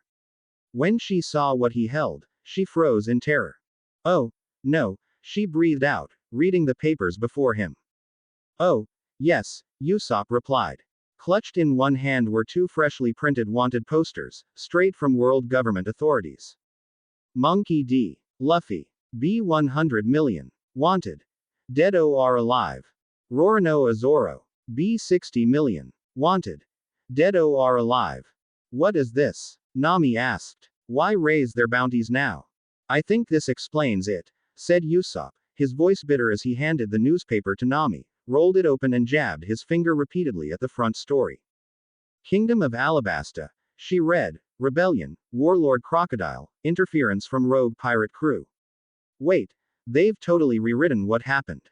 Yeah, they did, and now they'll want to rewrite us out of the picture completely if you get my drift, said Usopp.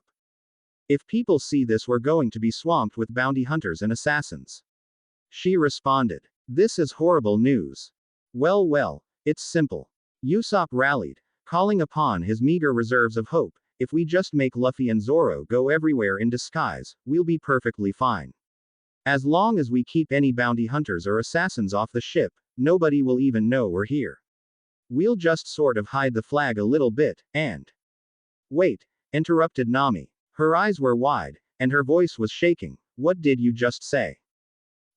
We've just got to keep any bounty hunters or assassins off the ship, Usopp tried, suddenly sounding very concerned. There was a moment of silence. Slowly, their eyes wandered to the lower deck, where Naruto and Sasuke were having an animated conversation. Nami and Usopp turned back to each other. Shit, they both said, with feeling. I told you we shouldn't have let them on board. Nami hissed, trying to keep her voice down. Hey, I didn't want them on board either. Bullshit. That's not what you were saying when they started wowing you with those fancy ninja tricks yesterday. They must have used some sort of hypnosis or something. No, you just couldn't stop yelling about how cool it was when Naruto started dancing around with his talking frogs. He put the chopsticks up his nose, Nami. That's practically a tradition. Yeah, well, I didn't find it very funny, she lied. Look, that's not important right now, said Usopp. Right now, we survive. He looked at her, determination burning in his eyes. The same way we always have. Nami nodded. Dispose of the evidence. With his newfound resolution, Usopp grabbed both of the damning papers and flung them as hard as he could off the ship's starboard side. A gust of wind immediately sent them flying back into his face, Luffy's poster wrapping itself around his long nose. With a grunt of frustration, he grabbed them again, shoving them down and out. Moments later, they had plastered themselves to the rods of the wooden railing. What are you doing, Usopp? Groaned Nami. Crumple them up or something. Sorry, it just kinda felt wrong, he muttered, dashing over to grab the papers. He crumpled both of them together into a ball and tossed it over the side. In moments, the water had carried them away. Good riddance to that, said Usopp. Nami and Usopp turned to each other and nodded in unison. Someone had to protect the peace of this ship, because no one else would. A moment later, Luffy called out in surprise. Oh ho, Lucky, caught something. Continuing to hum, he quickly pulled his catch out of the water. Hey, wait a minute. This isn't a fish at all. It's got my picture on it. Nami and Usopp's jaws dropped to the floor as they turned in horror toward the stern of the ship. In Luffy's hand was a soggy wad of crumpled paper. Usopp summoned all of his training and talent as a professional liar, screaming, Luffy, throw it overboard. That thing's a bomb. Naruto and Sasuke immediately dove to the ground for cover. Luffy, however, just blinked and continued examining the paper. Whoa. New wanted posters. 100 million belly. Wow. Mine went up by a lot, huh? Zoro. Hey, Zoro, you're here too. Wah, I'm where? He asked, groggy, slowly waking up. Wanted posters. I'm 100 million. You're 60 million. Zoro started chuckling wickedly. As a former bounty hunter himself, large bounties always made him smile. Well, isn't that something? Still, just 60 million makes me feel a little bit embarrassed. Seeing the two ninjas still huddled in the corner, Zoro raised a curious eyebrow. What the hell's up with you two? Naruto and Sasuke slowly rose back to their feet. Naruto in particular looked rather sheepish. You guys don't have exploding paper where you come from. The look he got back was answer enough for his question. Nami was soon among the two wanted pirates. Listen, you two. Until recently I'd never even seen anyone with bounty numbers this high, so you have to be careful now. Especially around any bounty hunters, or assassins, she said, her last word laden with meaning. Luffy stared back, face utterly blank. Nami tried again. Especially if any of them get on this ship. Oh, you mean like Zoro? Said Luffy. What? He was a bounty hunter. No, no, I'm not talking about Zoro. You mean Robin, then? Interrupted Zoro. Wasn't she an assassin or something? No, not Robin. Well, I mean, sure, I guess Robin, but that's not the point. You probably shouldn't say things like that if you don't know who you're talking about, said Luffy, his tone dripping with disapproval. As Nami fumed, Sasuke and Naruto grew increasingly puzzled. This answered a few questions they had had about various members of the crew, but it did so in a very confusing manner. Honestly, as they found out more, it seemed as though every single member of this crew had ridiculously checkered pasts. Pirates, out here seemed to be wildly different from the coast-bound types they were used to, but they were still clearly at odds with the law. As a bunch of rogue outlaws from many different countries banded together under a single flag, it should have been easy to draw parallels with Akatsuki, but in practice they seemed to be as different as night and day. Just what laws had these people broken to have earned bounties like this? What, exactly, did these people do? Naruto let curiosity get the better of him. So, those bounties. Is that, like, a lot of money out here, or what? It sure is, answered Luffy. With that kind of money, I could eat more meat than I could even eat. Quote. Wait, what? What the hell does that mean? Asked Naruto, thoroughly perplexed. Nami interrupted them, jabbing a finger at the two bemused ninja. Don't you listen to him, and don't even think about those bounties. It's really not that much in the big picture, so if you two are looking for a way to pay off your fare, then you'd better look somewhere else. There are other ways to get cash. Like what? Sasuke asked. Like, it's not my problem, that's what. Besides, people are rich in the Grand Line. I could get that much without too much trouble. Oh, just you. Not all of you together. What is it that you all do, exactly? It's none of your business how we make money. And yes, I was quite the successful thief before joining this crew. I still am, if you must know. Sasuke paused, then grinned. So that's what this was. Not what he was expecting from the young lady who had been full of nerves since they had arrived on the ship. Okay, he said, eyes glittering, we're coming up on the next island, so why don't you show me? 2 days later. Grand Line, Island of Jaya. Remaining time for log pose to set. 2 days. Mock Town. You don't think you can do it? Asked Sasuke. The two of them were resting in the shadow of an alleyway, watching the rough and tumble populace stream through the town's main streets. It's not that I can't do it, responded Nami, I just have a bad feeling. Completely natural, by the way, about hanging around a town like this with bounties like ours. It's been too quiet. After 2 whole days on an island with nothing happening, I feel like the sky is going to fall on our heads or something. It's not like the bounty is on you. Luffy and Zoro aren't even with us. Don't remind me. I should be there keeping them out of trouble. Naruto can help keep an eye on them. He's actually got a lot of experience making big boneheaded decisions, so he's pretty good at recognizing when other people are about to do something stupid. You know, that really doesn't make me feel any better. I trust him. He's earned it. Sasuke took another glance out of the entrance to the alleyway, watching another fight break out. So, anyway, I was wondering. You've been one of the most nervous people on the crew, but suddenly we land in the middle of a nest of almost comically violent thugs and you're only worried about everyone else. You didn't even really try to stop me from tagging along today. Why? You think I should be worried about this place? She scoffed. Trust me, this is practically how I grew up. Nami smiled, though it didn't reach her eyes. I could spin half this place around my finger in an instant if I wanted. It only looks like chaos. It's all about understanding the signs. Then, she sighed. Well, none of that matters if Luffy ends up running through here like a wild bull. That's when things would get really scary. Huh, I guess that's something for me to keep in mind. Anyway, you were going to show me how you do what you do so I can help out. Ready to get started? Fine. But I'll warn you. If I were easy enough to follow that you could just watch and see it happening, then I wouldn't be so successful.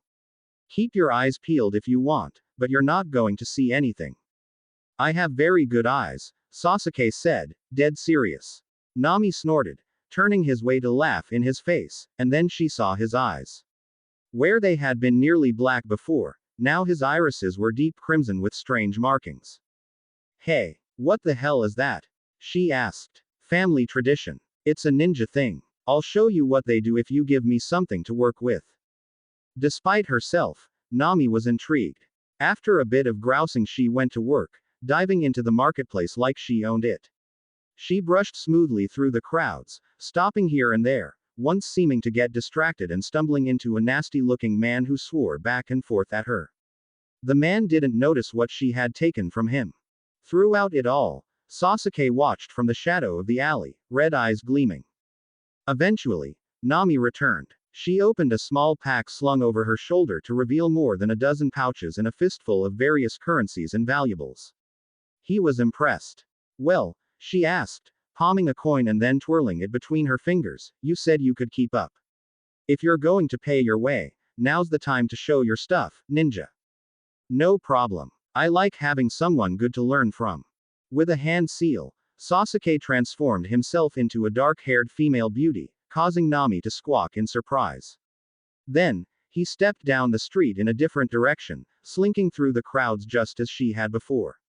Frowning, Nami watched over it all. 10 minutes later, she was growing intensely suspicious. He moved like a natural all right, though as she watched he made a pass at a dangerous-looking thug who she wouldn't have risked pissing off. When the thug noticed something odd, he whirled on Sasuke, who immediately clobbered him over the head with an empty jug before retreating into a side street. Moments later, he approached her, once again looking like his original male self. She gave him a look. So you and your partner both make a habit of going around looking like women? Sasuke shrugged, then showed his catch. Not as good as what she had made off with, but, then, she'd never seen someone even come close to being as skilled as she was. I copied what I saw you do, he said. That's what these eyes can do for me. You take advantage of being a good-looking woman, so if I tried doing the same thing without changing my appearance, I wouldn't get anywhere. Like all others, the compliment slid right off Nami without acknowledgement. Wait, you copied me. Didn't you say you already had a lot of experience? I have a lot of experience with stealth and trickery in general, sure, but I knew I'd do a lot better with a good pickpocket to copy from. You really hadn't practiced this before today. This is more ninja nonsense, isn't it? She said. Then she paused, something puzzling her. Understanding began to creep in along the edges, followed immediately by outrage. Wait a minute, she said. You have no idea how hard I worked to get this good. Sasuke picked out a gold coin and started twirling it in his hand using the same motions Nami had earlier. That's these eyes for you. The Sharingan lets me copy pretty much anything. Nami was furious. Then, well, hold on. If you wanted lessons, you needed to pay for them. 100 million. That's how much it cost to learn all this. I had to fight and scrape for each and every belly of it, and I'm gonna throw that on your tab. Sasuke looked horrified, as if no one else had ever tried this on him before. Which was odd, because it was the very first thing that had occurred to her. Whatever he planned to say in his defense didn't get said, as panicked footsteps charged past the alley they stood in. Soon, some of assembled pirates began shouting a warning. Hey, trouble coming this way. 3 marine ships about half an hour from land. Suddenly there was a great amount of ruckus, hullabaloo, and generalized chaos in the streets. Shop owners hurried to finish up business, natives rushed into their houses, and a large number of pirates muttered dire imprecations before hurrying off toward the port. An even larger number of pirates laughed and stayed put, raising their bravado with drink. Nami had a pained look in her eyes. The two quickly headed back towards the port, dodging fights as they broke out. As they passed house after house, windows were slammed shut by terrified-looking natives. Sasuke looked at all of this with a curious frown. Who are the Marines? He asked. Nami stared at him for a moment like he had just grown 2 extra heads, then sighed. Right. Isolated island. Well, the Marines are a military force controlled by the world government. They're the most powerful organized force in the world, and they're the ones who collect and issue bounties. That's what's important for us right now. These natives look pretty frightened. I take it they're not well liked. Corrupt. Nami worked her mouth for a moment before responding. They can be pretty damn corrupt, all right. I certainly don't owe them any thanks for all the bad times in my life, that's for sure. She paused for a moment, still walking beside him. Sasuke waited, silently. But, no, it could be that they have a bad reputation here, but in most places only pirates and criminals have any real problem with the Marines. That's not what I think is happening.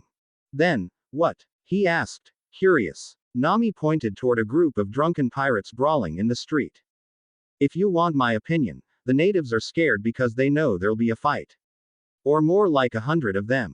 If they came all the way out here, then the Marines will certainly be expecting a brawl. This is a dangerous island, and they're only going to land here if they're armed to the teeth. Nami laughed, a bitter sound. No one living here wants to be caught in the crossfire. Sasuke said nothing, thinking about her words. Eventually, they reached the ship. Well, not so much. Reached, per se. The ship's gone, stated Sasuke, as if speaking about the weather. Nami stared at the spot where their ship wasn't, as if willing it back into being. Then, she scanned the port back and forth, then a second and third time, dread written across her face. She was feeling a sensation familiar to most humans at some point in their life that for some reason had no word to distinguish it. It was the feeling, upon realizing something is missing, of pure and fervent hope that it's not really missing at all, but it's just that you have gone so completely, thoroughly, and suddenly insane that you simply cannot find it until you've searched the empty spot for the 10th or 30th time. The crushing despair that comes afterward is similarly nameless. Don't look so upset, Sasuke said, they must be off dodging the Marines. Nami moaned, placing her face in her hands. Well, she said after a moment, it could be worse. Sorry if I don't include your friend in this list, but there's still Sanji, Chopper, Robin, and Usopp to make sure Luffy doesn't do anything stupid. You didn't include Zoro in that list either. No, I didn't. Nami paused, then added, actually I really only trust Sanji to be both able and willing to hold him down if it comes to it. Sanji. Really? Yeah, despite how he might act from time to time, he's really got the best balance between ability and common sense among the guys. He'll keep them out of trouble. Oh, said Sasuke, speak of the devil, here he is now. Waving, smiling, and occasionally trampling those in his path, Sanji approached like a whirlwind from the former location of their ship. Some days, Nami just felt like crying. N. Time for a canon refresher. From this point on, events will be happening that are either kind of close to canon, or so wildly different that most people may want a refresher on what the hell was actually happening at this point in the story. In canon, after Alabasta, the Straw Hats were interrupted after meeting Robin by a ship falling from the sky. To their surprise, the log pose pointed upward to what they knew as Sky Island. Instead of being stranded with no way to get to the next island, they met a crew of salvage monkeys, who just so happened to have an eternal pose that was permanently set to Jaya, a nearby island.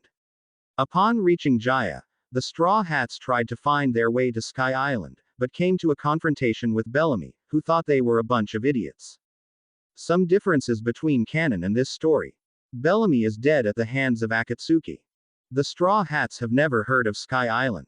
They're a few days slower than in canon, so Blackbeard already left Jaya before the Straw Hats arrived. Their bounties arrived before landing on Jaya, rather than right before they left the island. There are 2 goddamn ninjas on board the Mary. Chapter 17. Gravity always wins an argument. Grand Line. Jaya. Remaining time for log pose to set. 2 days. Outskirts of Mock Town. Sanji, as it turned out, had helped pack up the others to the opposite side of the island, but not before valiantly agreeing to stay behind to keep Nami from becoming lost. This had seemed reasonable enough to Sasuke at first. Then Sanji had started talking to him. So, when you left the ship I didn't realize you were going to be spending some alone time with Nami, Sanji said, agreeably, as he hung back to talk to the ninja, letting their navigator lead the way. Did you have fun? Fun, I suppose. She taught me some moves, and I shouldn't have any trouble paying our way now, said Sasuke. That's good. Really good. Sanji looked at him, and his expression darkened. But if you don't watch yourself around her I'll make sure you really pay, you piece of shit. I'll take you and your friend and I'll stick my feet up both your asses, then wear you around like a pair of fuzzy slippers, capiche? I don't know what that last word means, said Sasuke. The language must have diverged somewhat since they had last had contact with the outside world. It means watch your back, smart ass. I'll keep that in mind, replied Sasuke, carefully. Sanji, Sasuke decided, was stark raving mad. They followed the coast, approaching their destination a few hours later. The weather was darkening, and deep clouds covered the sky. In the distance they could barely hear the sound of thunder, but there was no rain yet. Occasionally, Sasuke would leap onto the larger trees in the area and survey the landscape, listening to the very strange birdsong of the very strange jungle. Finally, his scouting revealed the location of their ship, and it was docked beside something. What the hell is that? Asked Sasuke. It's some sort of castle, exclaimed Nami, as the trees thinned out. What's a huge-ass castle like that doing in a place like this? Sanji mused. That's not a castle, said Sasuke, gesturing with his right arm. It's all wrong looking. It's a fake or something. The castle was tremendous, almost ridiculously fancy, and totally out of place with the rest of the buildings on the island. The shadows were entirely wrong, and while he wasn't about to bother turning on the Sharingan for this, but he was pretty clear he could see places where bits of it had been broken off and nailed back on. How the hell can you say it's fake from here? Grumbled Sanji. It's like a mile away. Nami cast a sidelong glare at Sasuke as they continued walking. Don't tell me. It's your eyes again. What can I say? They're my eyes. I'm not going to stop using them. Wait, what's that about? Asked Sanji. As Sasuke opened his mouth, Nami interrupted whatever his explanation would have been. He's got some crazy ninja eyes. They let him copy things he sees and are apparently great at spotting fake real estate. Oh, ninja stuff, huh, said Sanji, accepting this with a thoughtful frown. That reminds me, how the hell were you walking around on water? I'm assuming it's another ninja thing. I'm pretty sure I already explained it the other day. Sure, I'll buy that you did explain it, but I wasn't paying any attention then. Now I am. Sasuke shook his head. Whatever. It's basic chakra training. They expect 12-year-olds to learn it. Sanji blinked at that, then said, huh. But you have to have this chakra stuff to do it. Everyone has it. Even you. I'm pretty sure I'd notice something like that. Sasuke shook his head. Trust me. I can see chakra and every one of you has it. It looks a little strange when I watch you or Zoro, but it's there, and nearly as bright as a trained shinobi. Luffy, Chopper, and Robin's looks really strange, but I'm assuming that's from their devil fruits. Huh. He seemed to roll that thought around for a while. So I've got this ninja stuff in me, too. Well, if this water walking trick is supposed to be so easy a child can do it, then how does it work? It's all about taking your chakra, that is, the energy linking your mind and body, and then extending it through the soles of your feet and manipulating the water.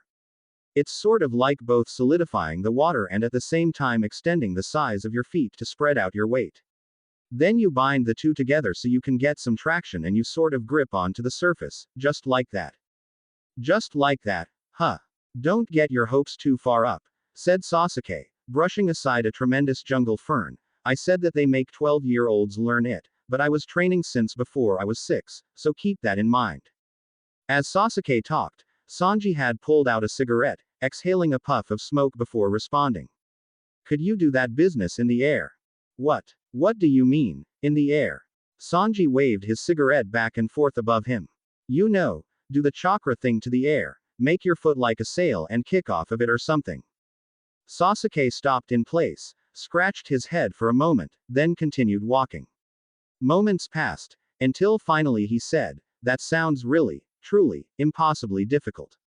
Sanji scoffed. Maybe for a shitty ninja. PSH, you don't even know where to start. Sasuke exclaimed. You're less capable than a 12-year-old. The argument continued for a minute, until. Guys, Nami interrupted. Knock it off. We're almost there. The two of them settled down quickly. It was good to have a third person around to break up bickering. Sasuke couldn't help but think back to Sakura, left behind back in the elemental kingdoms. Then he frowned. It really hadn't sunk in yet that he'd never see her again, and that really didn't feel good to think about. They arrived at the faux castle and it was soon apparent that it was indeed just a facade. The immense, painted wooden cutout of a palatial estate was hiding what looked like half of a small set of stone ruins.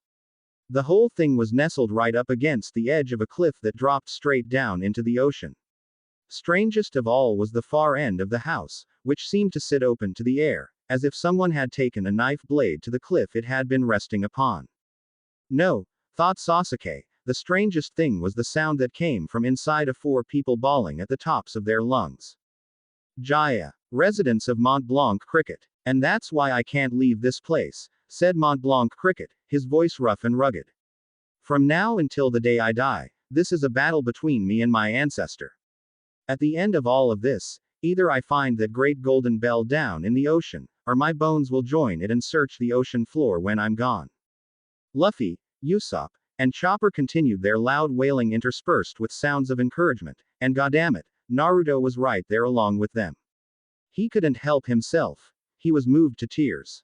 Zoro was just watching, looking bored. So this is about proving your ancestor's good name? Asked Robin. What? Asked Cricket, caught off guard by the question. No, the name is nothing but a curse. One I've tried to escape my whole life. I don't give 2 shits about my ancestor Nolan's name or any of that. This is just about putting an end to all the words and wondering that have followed me my whole life. It's a fight between me and him. At the end of all of this either his words will be proven true, or I'll be dead, and that's that. I suppose I can understand that, Robin replied, her tone enigmatic. Then, it looks like the rest of our crew has arrived. Nami, Sanji, and Sasuke stepped in over the threshold of the entryway. They took in the strange figure standing before them, noting the angry, muscular man who seemed to be allergic to shirts. Atop his scraggly blonde head sat a purple lump. Hat. Wound. Weird lumpy growth. Who could say? The man was giving them a nasty, suspicious look. You lot gonna cause any trouble? Growled Cricket. Who's asking? Questioned Sanji. Nami smacked him on the back of the head. Mont Blanc Cricket is who's asking, and I'm still not sure why I haven't kicked you all off of my property. It was Luffy that spoke next, still sniffling, his voice breaking. Hey, old guy, I've got it. I understand. I'm gonna help you find that golden bell. Naruto, Chopper, and Usopp all nodded enthusiastically. Cricket glared back at them in consternation. Naruto, what the hell are you doing? Asked Sasuke, increasingly concerned for his friend's mental health. I just kinda got pulled into the story, ya know. Naruto choked out. Have you heard this guy? People out here are crazy. They're crazy. Wait, a golden what? Asked Nami. A bell. We're finding a bell. Luffy, we'll be ready to leave in a day and a half. Where is this bell supposed to be? Supposedly it's underwater somewhere near here, murmured Robin, her eyes lidded, a great golden bell, lost to history except by the words of an ancient story.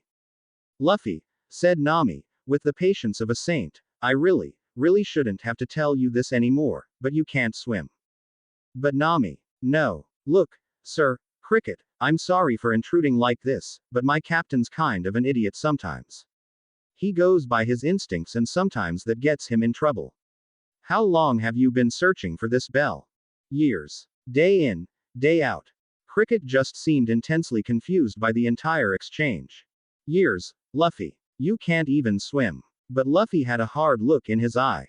Nami, we're gonna find this old guy's bell, and that's that. It can't be that tough. Now, listen up, you little, started Cricket, before Nami began shouting over him. Luffy, what about becoming the Pirate King? What about your dreams? You're just giving up on all of that. We can't afford to spend years here, and that bell isn't going to just fall out of the sky. That very moment, the sky, the object plummeted like a meteorite to the earth it had left so long ago. It had been falling for more than 3 minutes now, but it took that opportunity to impact the ground. KRAAAAKOOOOOONNNNNNNGGGG. The titanic impact shook the island, it shook the air, and it shook their bones. If an explosion could be said to have a rich and deep sound, then that is exactly what it sounded like. Stones shattered,